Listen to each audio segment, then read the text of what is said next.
أعوذ بالله من الشيطان الرجيم.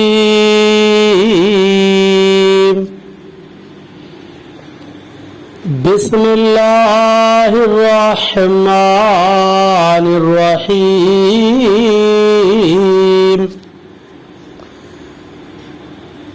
وما يغني عنه ماله إذا تردى إن علينا للهدى وَإِنَّ لَنَا لَلْآخِرَةَ وَالْأُولَى. ترجمہ کنز الایمان. اللہ کے نام سے شروع جو نہایت مہربان رحم والا. اور اس کا مال اسے کام نہ آئے گا جب ہلاکت میں پڑے گا. بے شک ہدایت فرمانا ہمارے ذمے ہے اور بے شک آخرت اور دنیا دونوں کے ہم ہی مالک ہیں. ترجمہ کنز العرفان. اور جب وہ ہلاکت میں پڑے گا تو اس کا مال اسے کام نہ آئے گا. بے شک ہدایت فرمانا ہمارے ہی ذمے ہے اور بے شک آخرت اور دنیا دونوں کے ہم ہی مالک ہیں. وما یغنی عنہ مالہ اذا تردی. اور جب ہلاکت میں پڑے گا تو اس کا مال اسے کام نہ آئے گا. یعنی جو شخص اللہ کی راہ میں مال خرچ کرنے سے بخل کر رہا ہے وہ جب مر کر قبر میں جائے گا یا جہنم کی گہرائی میں پہنچے گا تو اس کا مال اللہ تعالی کے عذاب سے بچانے میں اسے کچھ کام نہ آئے گا. ان علینا للہدی. بے شک ہدایت فرمانا ہمارے ہی ذمے ہے. اس آیت کا ایک معنی یہ ہے کہ حق اور باطل کی راہوں کو واضح کر دینا، حق پر دلائل قائم کرنا اور احکام بیان فرمانا ہمارے ذمہ کرم پر ہے. دوسرا معنی یہ ہے کہ جو ہم سے ہدایت طلب کرے اور ہدایت طلب کرنے میں کوشش کرے تو اسے ہدایت دینا ہمارے ذمہ کرم پر ہے. جیسا کہ ایک اور مقام پر اللہ تعالی ارشاد فرماتا ہے والذین جاہدوا فینا لنہدینہم سبلنا. سورہ عنکبوت آیت نمبر 69. ترجمہ. اور جنہوں نے ہماری راہ میں کوشش کی ضرور ہم انہیں اپنے راستے دکھا دیں گے. وَإِنَّ لَنَا لَلْآخِرَةَ وَالْأُولَى. اور بے شک آخرت اور دنیا دونوں کے ہم ہی مالک ہیں. اس آیت کی ایک تفسیر یہ ہے کہ بے شک تم یہ بات جانتے ہو کہ آخرت اور دنیا دونوں کے ہم ہی مالک ہیں اور پتھروں اور دیگر چیزوں سے بنے ہوئے جن بتوں کی تم پوجا کرتے ہو وہ نہ آخرت کے مالک ہیں نہ دنیا کے مالک ہیں. تو تم آخرت اور دنیا کے مالک کی عبادت چھوڑ کر ان بتوں کی عبادت کیسے کرنے لگ گئے جو آخرت اور دنیا میں سے کسی چیز کے مالک نہیں، حالانکہ تمہیں یہ بات معلوم بھی ہے. دوسری تفسیر یہ ہے کہ بے شک آخرت اور دنیا دونوں کے ہم ہی مالک ہیں اور ہم ان میں سے جو چیز جسے چاہیں عطا کریں، لہذا دنیا اور آخرت کی سعادتیں ہم سے ہی طلب کی جائیں. یاد رہے کہ اللہ تعالی سے صرف دنیا کی بہتری کے لیے یا صرف آخرت کی بہتری کے لیے دعا نہیں مانگنی چاہیے بلکہ دنیا اور آخرت دونوں کی بہتری کے لیے دعا مانگنی چاہیے.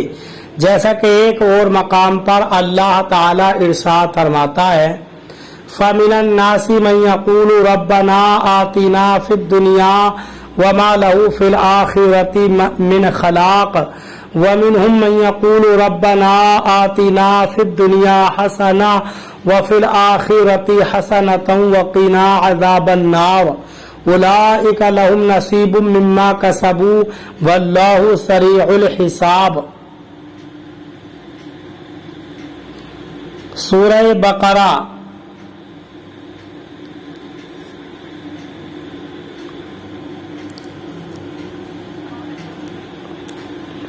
ترجمہ. اور کوئی آدمی یوں کہتا ہے کہ اے ہمارے رب ہمیں دنیا میں دے دے اور آخرت میں اس کا کچھ حصہ نہیں اور کوئی یوں کہتا ہے کہ اے ہمارے رب ہمیں دنیا میں بھلائی عطا فرما اور ہمیں آخرت میں بھی بھلائی عطا فرما اور ہمیں دوزخ کے عذاب سے بچا، ان لوگوں کے لیے ان کے کمائے ہوئے اعمال سے حصہ ہے اور اللہ جلد حساب کرنے والا ہے۔ اور حضرت انس بن مالک رضی اللہ تعالیٰ عنہ فرماتے ہیں کہ تاجدار رسالت صلی اللہ علیہ وسلم اکثر یہ دعا فرمایا کرتے تھے، ربنا آتنا فی الدنیا حسنہ وفی الآخرۃ حسنۃ وقنا عذاب النار، اے ہمارے رب ہمیں دنیا میں بھلائی عطا فرما اور ہمیں آخرت میں بھی بھلائی عطا فرما اور ہمیں دوزخ کے عذاب سے بچا۔ نیز یہ بھی یاد رہے کہ اللہ تعالیٰ کے انبیاء علیہم الصلاۃ والسلام اور اولیاء رحمت اللہ تعالیٰ علیہم سے دین اور دنیا کی بھلائیاں طلب کرنا بھی جائز ہے، کیونکہ اللہ تعالیٰ کی یہ نیک بندے اللہ تعالیٰ کی عطا سے دین اور دنیا کی بھلائیاں دے سکتے ہیں۔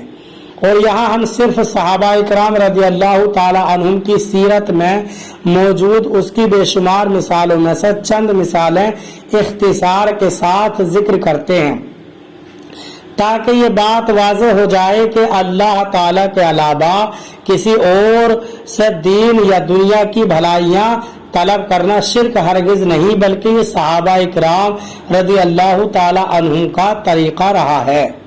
چنانچہ جب حضرت ربیعہ رضی اللہ تعالی عنہ نے نبی کریم صلی اللہ علیہ وسلم سے جنت میں ان کی رفاقت مانگی تو رسول اللہ صلی اللہ علیہ وسلم نے انہیں جنت میں اپنی رفاقت عطا کر دی۔ حضرت عکاشہ رضی اللہ تعالیٰ عنہ نے بارگاہ رسالت میں عرض کی، یا رسول اللہ صلی اللہ علیہ وسلم، آپ دعا فرمائیں کہ اللہ تعالی مجھے، یا رسول اللہ صلی اللہ علیہ وسلم آپ دعا فرما دیں کہ اللہ تعالی مجھے بے حساب جنت میں جانے والوں میں شامل کر دے۔ تاجدار رسالت صلی اللہ علیہ وسلم نے ارشاد فرما دیا کہ اے عکاشہ تو انہی میں سے ایک ہے۔ اور صحابہ اکرام رضی اللہ تعالیٰ عنہم کا آخرت کی بھلائی طلب کرنا تو اپنی جگہ، جب کھجور کے ایک تنے سے نبی کریم صلی اللہ علیہ وسلم نے فرمایا کہ اگر تو چاہے تو میں تجھے اس باغ میں لوٹا دوں جہاں تو تھا، اور اگر تو چاہے تو میں تجھے جنت میں بو دوں تاکہ جنت میں تیرے پھل اللہ تعالیٰ کے اولیاء کھائیں، اور اس نے عرض کی کہ مجھے جنت میں لگا دیں، تو نبی کریم صلی اللہ علیہ وسلم نے فرمایا میں نے ایسا کر دیا، یعنی تجھے جنت میں لگا دیا۔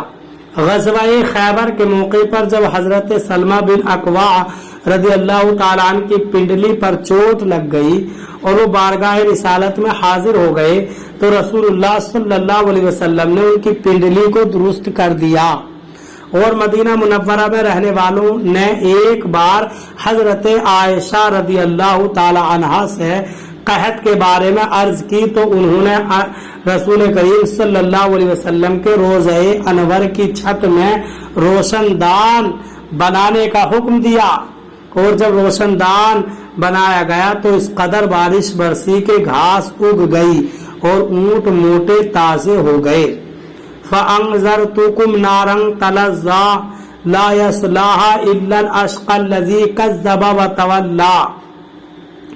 ترجمہ کنز ایمان، تو میں تمہیں ڈراتا ہوں اس آگ سے جو بھڑک رہی ہے، نہ جائے گا اس میں مگر بڑا بدبخت جس نے جھٹلایا اور منہ پھیرا۔